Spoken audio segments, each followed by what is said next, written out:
Eu cumprimento você na alegria do nome do nosso Senhor e Salvador Jesus Cristo, amém? Amém. Amém. Hoje é um domingo especial porque Deus chamou você para estar aqui hoje, amém? Quero convidar você a abrir a sua Bíblia no livro de João, capítulo 9, a partir do verso 1.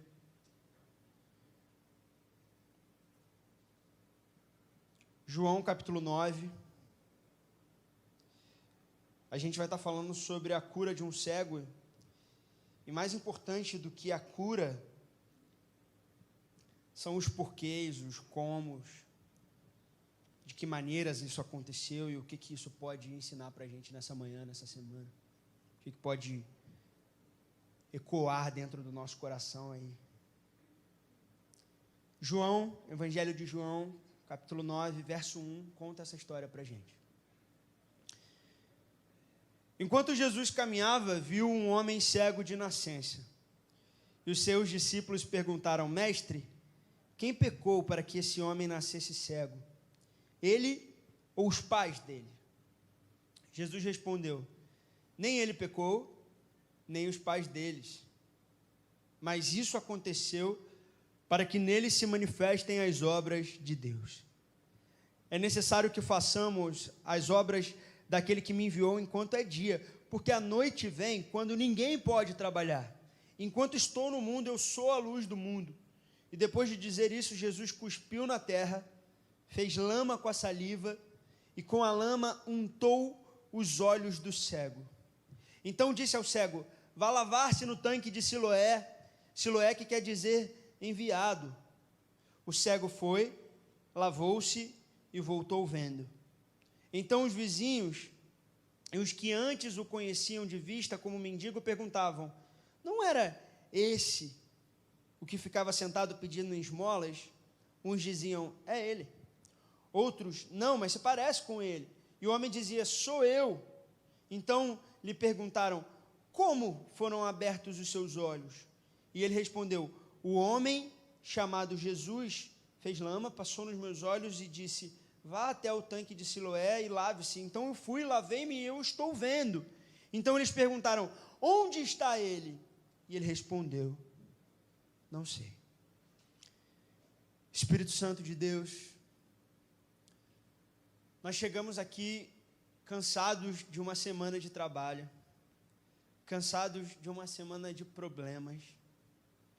E nós queremos te pedir nesse momento que o teu Espírito Santo possa falar mais alto do que essas caixas de som agora e ministrar ao nosso coração aquilo que a gente precisa ouvir, Senhor. Em nome de Jesus, muitas vezes a gente caminha no escuro, e caminhar no escuro machuca.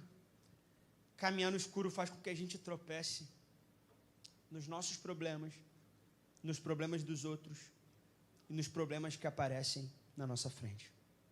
Por isso nós te pedimos ajuda no Senhor, em nome de Jesus, amém. Na semana passada a gente ouviu a história de um homem que precisou gritar: Filho de Davi, tem misericórdia de mim. Um cego que disse: eu quero ser curado. E nessa situação aqui de hoje, nesse texto, a gente vê um cego que não pediu para ser curado, mas que estava no lugar certo, na hora certa. Mas, além de falar de cura, esse texto daqui, ele fala sobre uma coisa muito interessante. Ele fala sobre culpa. Ele fala sobre responsabilidade. Ele fala sobre causa e consequência das coisas. Quando os discípulos estão passando e vem um cego pedindo esmola, eles perguntam para Jesus: Jesus, quem foi que pecou sobre a vida daquele cego? Foi ele? Foi os seus pais? Por que ele está cego? De quem é a culpa? De quem é o problema? Eu quero contar para vocês que eu agora estou aderindo a essa última moda recente, que é podcast de True Crime. Quem sabe o que é podcast de True Crime? Ninguém, nem quem tem menos de 30 anos aqui sabe o que é isso. Vocês sabem o que é podcast? Algumas pessoas sabem disso. E True Crime é podcast que a galera começa a contar histórias de crimes famosos. E aí você fica escutando ali, a pessoa vai contando para você o que aconteceu. Galera mais jovem aí sabe do que eu tô falando, sim, vai. Tipo, o Twitter não me deixa... Tô sozinho, ninguém aqui nunca ouviu um podcast sobre crime. Aí, 1, 2, 3... Tudo jovenzinho, obrigado. Fico um pouco mais aliviado. Mas esses podcasts contam algumas histórias, eu estava ouvindo algumas delas e comecei a reparar um padrão nessas histórias. Tem um que está muito famoso no Brasil, chamado A Mulher da Casa Abandonada. Já ouviram falar disso? Não? Ninguém? Então eu vou contar para vocês um pouquinho sobre esse podcast. Se você falar assim, pô, me interessei, quero ouvir mais, aí você baixa aí no seu celular, no Spotify, que tem o cara lá contando a história inteira. Eu não vou fazer isso aqui, mas eu quero te contar um pouquinho sobre essa história da mulher da casa abandonada, porque essa história, ela ficou ecoando essa semana no meu coração. É o seguinte, era um cara que na rua dele tinha uma casa abandonada, em Higienópolis, em São Paulo. Quem aqui sabe? Quem aqui é de São Paulo? Higienópolis é um bairro rico, né? Um bairro caro, né?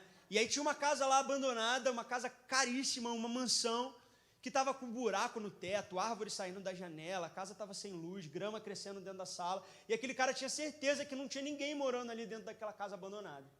Até que um dia ele passou e ele viu pela janela um vulto. E aí ele parou para olhar e viu que tinha uma mulher com a cara toda branca.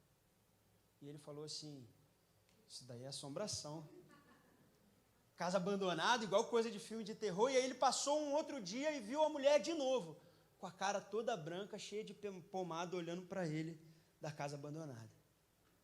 E aí um dia ele passou e estava chovendo e ele viu essa mulher tirando a água da casa com um balde, ela não vivia sem energia elétrica.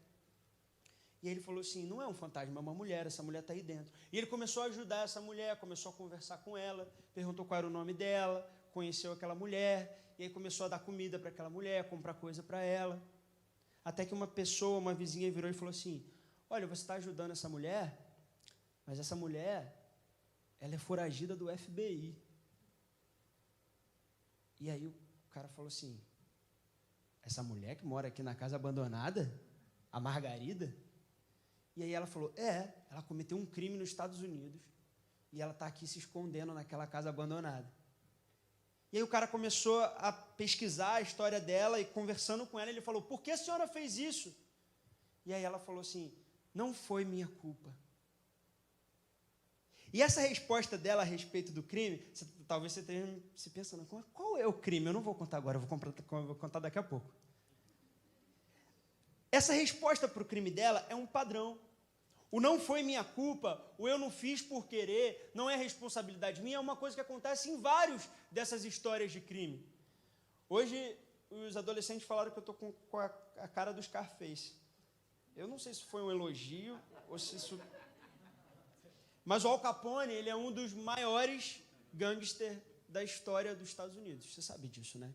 Ele é um cara que foi procurado durante muito tempo, que fez muito mal para muita gente, que matou muita gente. E um pouco antes dele morrer, ele falou que ele nunca entendeu por que as pessoas não gostavam dele, porque ele passou tanto tempo ajudando o próximo, fazendo bem para o povo, e ele termina a vida dele sendo caçado. Essa foi a declaração que um dos maiores bandidos da história dos Estados Unidos falou. Tem um outro cara, você está vendo que eu estou escutando muito isso, né? Eu acho que eu tenho que parar. Chamado Crowley Tjugan. Quem já ouviu falar do Crowley Tjugan? Em 1930, a morte dele foi a primeira grande caçada televisionada em Nova York. Em 1930, a polícia estava correndo atrás desse cara, porque na última semana ele tinha matado 19 pessoas. E aí, um pouco antes dele morrer, ele falou assim, eu não estou entendendo, porque tudo que eu fiz por legítima defesa, a culpa era das outras pessoas. Eu não sei por que as pessoas estão fazendo isso comigo, eu sou uma pessoa boa que não teria coragem de fazer mal a uma mosca. Essa foi a declaração dele antes dele morrer. Ele disse que ele não teria coragem de fazer mal a uma mosca. A verdade é que a gente tem muita dificuldade de assumir a responsabilidade pelas coisas que a gente faz. A gente tem muita responsabilidade de bater no peito das coisas e falar assim, fui eu que fiz. de olhar para uma coisa que está dando errado e falar assim, isso aqui é responsabilidade minha. A gente tem uma facilidade grande na vida de fazer assim, ó. O problema é que você não conhece a minha mulher. Você não conhece a minha mãe. A culpa disso tudo está dando errado não é minha, é do fulano, é do cicrano, é o meu chefe. Eu estou fazendo o meu trabalho direito, mas olha só, o meu amigo aqui, ele está fazendo tudo errado e é ele que está atrapalhando a minha vida. Se não fosse essas crianças, tudo na minha vida estaria dando certo. Todo mundo é responsável pelo seu problema, menos você. Todo mundo é culpado pelo seu problema, menos você. Todo mundo tem parte de culpa. É por isso que a gente paga a terapia. É por isso que existe o papel do analista. É para você entender que algumas coisas que acontecem na sua vida também são responsabilidade tua. Também são processos que aconteceram por causa de coisas que você fez. Um monte de criminoso que eu estou falando aqui para você, que tem certeza, que jura que não fez nada de errado, porque tem na ponta da língua um argumento ou alguém para colocar a culpa. E nesses processos da nossa vida, a gente está o tempo todo tentando culpar os outros, porque a gente está tentando se livrar da bronca da nossa mãe. Estou mentindo para você? Não. Eu perguntei para os adolescentes na semana passada o que era ser adulto. E aí eles responderam assim para mim, ser adulto é assumir responsabilidade. E aí eu falei assim, então tem um monte de gente velha que eu conheço que não é adulta. Porque às vezes dá uma impressão de que a gente está todo mundo tentando aprender a crescer, a ser gente, a ser responsável, a ser dono da nossa casa, a ser dono do nosso emprego, a ser dono do nosso projeto, a ser dono das nossas coisas. Esse é um texto que, se depois você se derramar em cima de João 9, você vai ver que ele é um texto só sobre culpa e responsabilidade. O cego estava parado, os discípulos param e perguntam, de quem é a responsabilidade pelo problema, pela cegueira desse homem? É dos pais dele? É dele? Quem é que foi que errou? E o que Jesus responde para eles é muito revelador. Jesus fala assim, não foi nem os pais, não foi ele, não foi ninguém. O que aconteceu na vida dele é uma oportunidade para a manifestação da glória de Deus.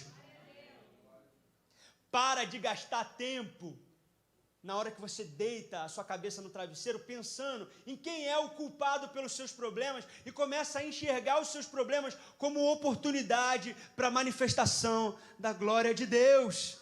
Olha para as suas dores e para de procurar quem é o responsável por elas e começa a dizer, eu quero usar essa dor, eu quero usar esse problema, eu quero usar essa situação para Deus se manifestar de alguma maneira. Para Deus se revelar de alguma maneira, para eu enxergar os milagres de Deus na minha vida. Você tem problema, eu sei disso. Você só vai deixar de ter problema quando você morrer, e aí você passa a ser problema dos outros, né?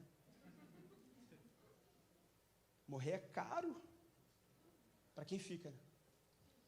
E aí, diante desse monte de problema, a gente pode passar a vida inteira correndo para debaixo da saia da mamãe e do papai, das asas do papai. Ou a gente pode falar assim, não, eu sei que eu tenho parte nesse problema, eu sei que esse problema está diante de mim e eu posso resolver esse problema. O que se segue nessa história aqui é que aquele homem é curado, Jesus vai lá, faz a lama, Jesus se suja naquela situação, bota nele, ele é curado. E aí se cria toda uma situação religiosa naquele lugar, porque Jesus fez isso no sábado.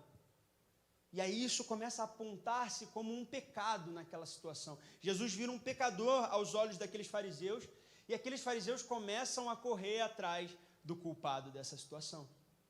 E sabe o que os fariseus fazem? Eles chamam o cego para perguntar quem foi que fez isso com ele. E ele fala, foi Jesus.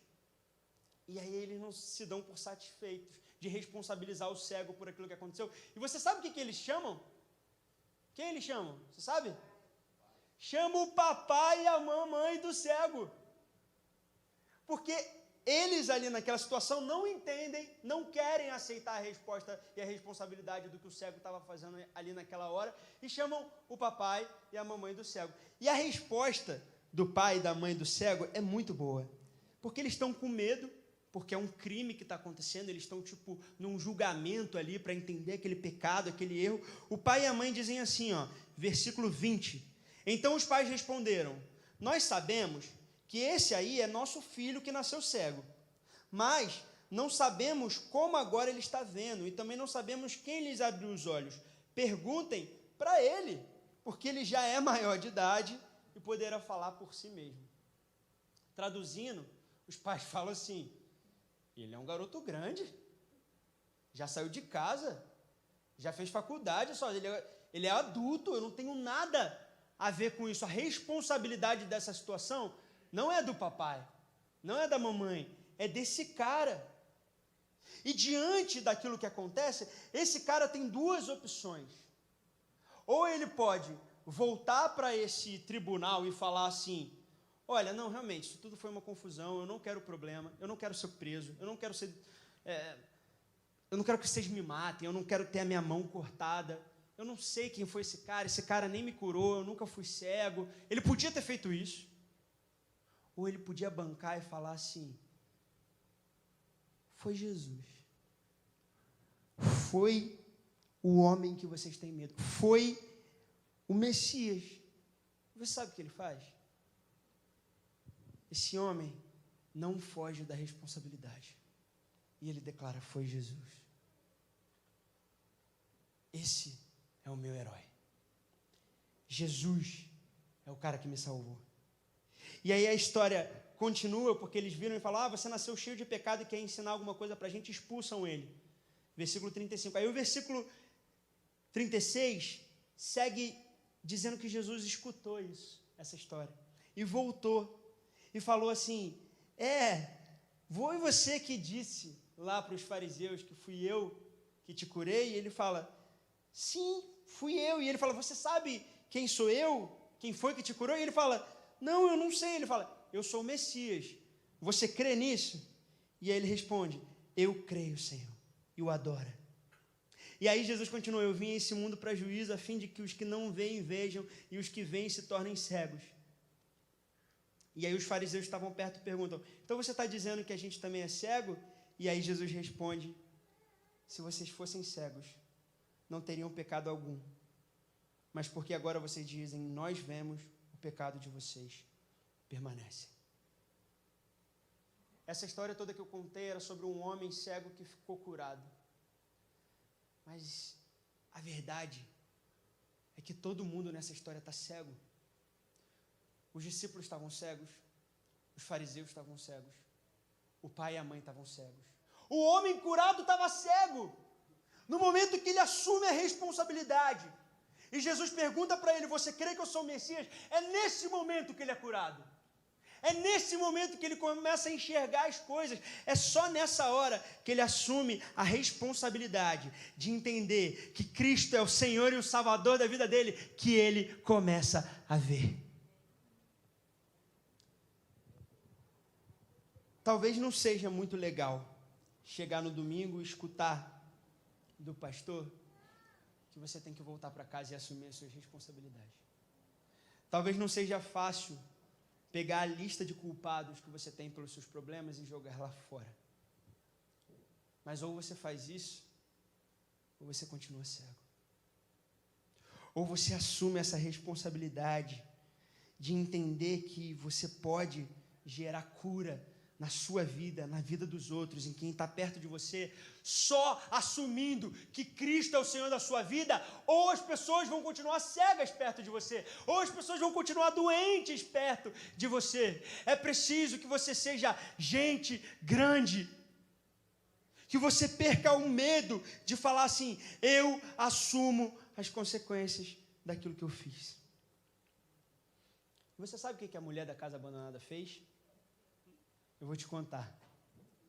Essa mulher, ela veio com o marido aqui para os Estados Unidos. O marido foi convidado para trabalhar numa coisa muito importante da NASA, de foguete, e ela veio junto. E há, 30 anos atrás, você podia trazer um empregado junto com você. E aí, a mãe dela deu de presente para ela a empregada da casa. Deu uma pessoa de presente para ela. E ela trouxe essa empregada, que tinha 40 anos na época. E essa empregada passou 20 anos aqui nos Estados Unidos, logo o visto dela expirou sem renovação de visto, morando dentro de um canto de papelão do subsolo da casa, do porão da casa. E essa mulher, ela comia os restos da comida, ela não era paga, ela apanhava. Uma vez ela fez uma sopa que a dona Margarida não gostou e a dona Margarida jogou a sopa fervendo na cara dela. Essa mulher desenvolveu um tumor, ficou do tamanho de um abacaxi e ela não levou ela para o hospital. Ela batia nela, ela queimava ela... Vou parar aí para não ficar muito gráfico, tá? Mas esse casal escravizava essa mulher. E eles iam para uma igreja. O casal de... E nessa igreja tinha uma mulher que falava espanhol, uma americana chamada Vicky. E essa mulher começou a ver que quando essa empregada saía para fazer compras, ela andava de cabisbaixa, triste, e ela começou a conversar com essa mulher. Ela começou a querer saber, por que você está machucada? Por que você está toda cheia de feridas? E aí ela começou a conversar com aquela mulher. Essa vizinha começou a conversar com a empregada. Toda vez que os patrões deixavam ela sair, ela escutava um pouquinho. E aí, os patrões iam passar as férias no Brasil, e durante esse mês, a Vicky conversava com essa moça. Ela foi descobrindo o que estava acontecendo com ela. E a Vicky se viu numa situação onde tinha um grande problema, que não era responsabilidade da Vicky. A Vicky podia falar assim, eu não tenho nada a ver com essa mulher. Se eu me colocar na linha de frente por ela, sabe o que pode acontecer? Esses patrões dela aí, essa gente importante, rica, pode me matar. Eu não tenho nada a ver com esse problema. Até que um dia essa empregada falou, Vicky, me ajuda. Eu tenho 65 anos e eu não consigo mais viver. Eu não tenho com quem falar, eu não recebo um centavo. A minha vida é muito difícil. E a Vicky disse que não conseguiu dormir pensando se ela ia ajudar ou não. Até que no dia seguinte ela foi para a igreja, olhou para os patrões, sentado do lado, e o padre leu, era uma igreja católica, o padre leu um sermão do Papa, e eu vou ler esse sermão, o trecho que ela falou. O trecho dizia assim, o ano do jubileu foi concebido para restaurar a igualdade entre todas as crianças de Israel, para lembrar os ricos que virá um tempo em que os escravos de Israel voltarão a ser iguais a eles. E esses escravos poderão reivindicar os seus direitos. Ela disse que começou a chorar e que naquele momento ela entendeu que Deus queria que ela fizesse alguma coisa. Ela acionou o FBI, eles começaram um processo de 2 anos, que culminou na libertação daquela mulher, na criminalização daquele casal. A mulher fugiu para o Brasil e ficou se escondendo numa casa abandonada. Aquele homem pagou pelos crimes dele e aquela mulher que era escravizada foi acolhida pelos Estados Unidos. Hoje ela mora em Washington, num lugar que o país abrigou, subsidiou. A mulher lá da casa abandonada ficou fugida. E aí o entrevistador do podcast pergunta para a mulher assim, você sempre foi um pouco à toa o que aconteceu? Porque a mulher está fugida. E aí ela fala assim, por causa dessa história, uma lei foi criada nos Estados Unidos para proteger trabalhadores imigrantes que vêm nessa situação análoga à escravidão. Ela falou, não foi à toa, porque eu pude fazer diferença na vida de alguém. A vida da gente, ela é cheia de problemas. Alguns problemas não são responsabilidade sua. Alguns problemas não são responsabilidade de ninguém. Esses problemas só aparecem na sua vida, na sua frente. E você sempre vai ter a possibilidade de dizer, esse problema não é meu. Ou a possibilidade de falar assim, eu quero ver Deus se manifestando e fazendo a diferença através desse problema. Mas para isso, é preciso que você se levante, coloque-se num lugar de decisão e fale assim: Senhor, eu assumo esse B.O. Eu quero ser usado. Eu quero que você seja o Deus da minha vida, porque é só nesse momento que os nossos olhos se abrem. E é só nesse momento que a gente reconhece quem Deus é na nossa vida que a gente pode ser usado por Ele. Eu fico imaginando aquele cego sendo perguntado para as pessoas: mas quem é que te curou? Quem é esse homem? Quem é que está diante de você? E ele falando assim: eu não sei. Eu não sei quem é esse Jesus, mas eu sei que Ele é o Messias na minha vida. Eu sei que é Ele que faz por mim, é Ele que age por mim, é Ele que luta as minhas batalhas. Eu não sei quais são as adversidades que estão diante de você, mas eu sei que você pode fazer alguma coisa. Parar de culpar os outros, parar de responsabilizar as pessoas e começar a clamar: Jesus, filho de Davi, usa a minha vida. Seja o Deus sobre a minha vida. Seja o Deus sobre a minha história e faça alguma coisa com aquilo que eu tenho nas minhas mãos. Eu quero orar, não por você hoje, não pelos culpados pelo seu problema, mas eu quero orar pelo seu problema. Eu quero orar para que esse problema sirva como testemunho da glória de Deus na vida das pessoas que estão perto de você. Deus quer usar a sua vida, mas não tem como você começar a enxergar se você ficar empurrando esse problema para outras pessoas. Não é culpa dos seus pais, não é culpa dos seus inimigos, às vezes não é culpa de ninguém. O problema só está aí, e você pode varrer ele para debaixo do tapete, fingir que não tem nada acontecendo com você, ou você pode libertar alguém. Você pode salvar a vida de alguém. Você pode salvar o seu negócio. Você pode salvar o seu casamento. Você pode salvar o relacionamento que você tem com o seu filho, com a sua filha. É só parar de transferir a responsabilidade para os outros e começar a falar assim: Senhor, abra os meus olhos, me faça enxergar o que eu posso fazer, como eu posso fazer. Eu sei que vai doer aceitar a consequência desse meu problema, dessa minha falha, desse meu erro. Eu não vou pedir para você vir aqui na frente, você já veio, porque não adianta nada a gente vir aqui na frente hoje se o eco disso não acontecer através de decisões que você tem que tomar durante a sua semana, diante dos seus problemas, perdões que você tem que liberar para alguém. Então eu queria convidar você só a fechar os seus olhos, a botar a mão no seu coração se você desejar,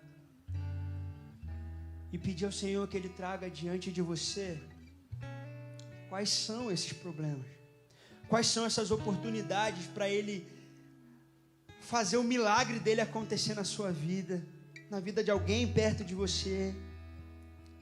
Quando Jesus faz Pedro caminhar por sobre o mar, todas as pessoas que estavam no barco, elas ficam assombradas e elas reconhecem que Jesus é o Messias por causa do que aconteceu com Pedro. Tem um monte de gente no seu barco que está esperando Deus agir na sua vida para se convencer, para enxergar, para experimentar a manifestação da glória de Deus na sua vida, através do seu problema. Deus quer usar você. Aleluia. Mas para isso é preciso que os seus olhos se abram. E ao partir do pão, os nossos olhos se abrem, reconhecemos quem tu és, e ao som das voz os nossos corações queimam de amor, queimam de amor. Espírito Santo de Deus, eu creio numa igreja que não é covarde. Aleluia. Eu vejo, Senhor, uma igreja que se levanta e que entende que problema não é maldição, não é um obstáculo na sua vida apenas, mas problemas, eles existem para que a gente cresça, para que a gente enxergue a manifestação da glória de Deus na nossa vida. O problema que existe na sua casa é uma oportunidade para Deus agir na tua casa. O problema que existe na sua casa, no seu casamento, é para que o seu casamento seja mais forte. Os problemas que existem na sua empresa, na sua documentação, os problemas que existem nas amizades que foram quebradas, cada um dos problemas que Deus colocou na sua vida, que você encontrou na sua vida, são oportunidades para a manifestação da glória de Deus.